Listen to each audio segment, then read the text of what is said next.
হাই school আৰু প্ৰতিখন higher secondary স্কুলক অহা 4-5 বছৰৰ ভিতৰত আমি 8 কোটিকৈ টকা প্ৰত্যেকখন হাই স্কুল আৰু হায়াৰ ছেকেণ্ডাৰী স্কুলক আমি দিব খুজিছো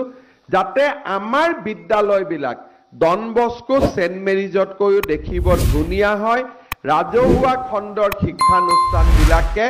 আমাৰ ৰাজ্যৰ শিক্ষাৰ প্ৰসাৰৰ ক্ষেত্ৰত শক্তিশালী ভূমিকা গ্ৰহণ কৰিব পাৰে ইতিমধ্যে ৰাজ্যত 500খন বিদ্যালয় নিৰ্মাণৰ কাম আৰম্ভ হৈছে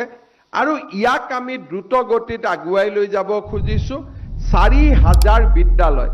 আৰু 8 কোটি টকা দি অৰ্থাৎ এই গোটেই আঁচনিখনত প্ৰায় 30,000 কোটি টকা আমি ব্যয় কৰিম যাতে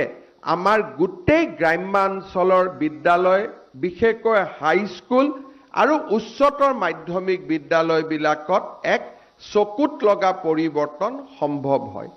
আমাৰ অংগনবাদী কেন্দ্ৰসমূহ কংগ্ৰেছৰ দিনত পাৰৰ বাহৰ লগত তুলনা কৰিব পৰা আছিল যে পাৰ এটাও সোমাব তাত কষ্ট পাইছিলে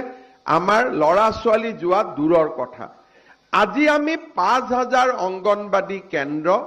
প্ৰত্যেকটো কেন্দ্ৰকে 25 লাখ টকা দি আমি সজাই পৰাই তুলিছো আজি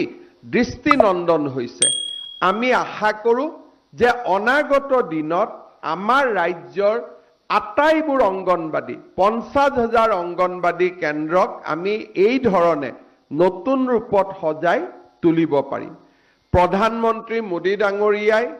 বিজুলীৰ যোগান ধৰিছে কিন্তু এই বিজুলী আমি সৰ্বস্তৰৰ ৰাইজৰ বাবে কেনেকৈ সহজে উপলব্ধ কৰিব পাৰো তাৰ বিষয়েও আমি গভীৰভাৱে চিন্তা কৰিছো মই গ্ৰাম্যাঞ্চলৰ ৰাইজক আশ্বাস দিব খুজিছো যে যোৱা এপ্ৰিল মাহত আমি ইলেক্ট্ৰিচিটিৰ খৰচ প্ৰতি ইউনিটত 1 টকা হ্ৰাস কৰিছো ভগৱানে যদি আমাক শক্তি দিয়ে অক্টোবৰ নৱেম্বৰত আমি আৰু 1 টকা নহলে 50 পইচা দাম আমি এই বছৰতে কমাবৰ বাবেও আমি সিদ্ধান্ত লৈছো কলেজত যাবৰ কাৰণে আৰু কোন কলেজত যাব যে 3 বছৰ তেওঁ কলেজত পঢ়িব এটা তেওঁ যদি কোটাত কোচিং কৰি থাকে এখনটো আমি পুৰস্কাৰ হিচাপে নিদিও আমি কলেজত যোৱাৰ সুবিধাৰ কাৰণে দিও যদি তেওঁ কলেজতে নপঢ়ে তেওঁক আমি স্কুটিখন কেনেকৈ দিব পাৰো দুখীয়া মানুহে পেষ্ট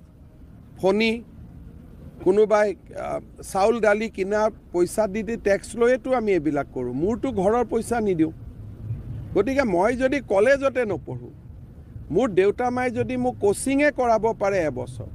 তেওঁ চৰকাৰৰ বিনামূলীয়া স্কুটিখন কিয় লোভ কৰিব লাগে এইখনটো পুৰস্কাৰ নহয় এইটো হ'ল তাত স্কিমতে লিখি আছে যে কলেজত